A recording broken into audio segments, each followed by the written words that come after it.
Sampun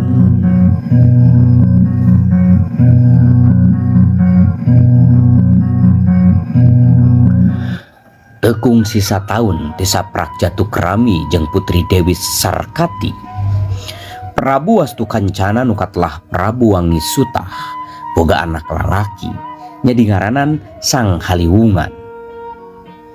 Ti Putri Mayangsari Prabu Wangi Sutah oge boga anak lalaki nya ngaranan Sang Ningrat Kancana. Ngaran ade pisannya Sang Ningrat Kancana cenah lur. Kabungah Rambu Bunisora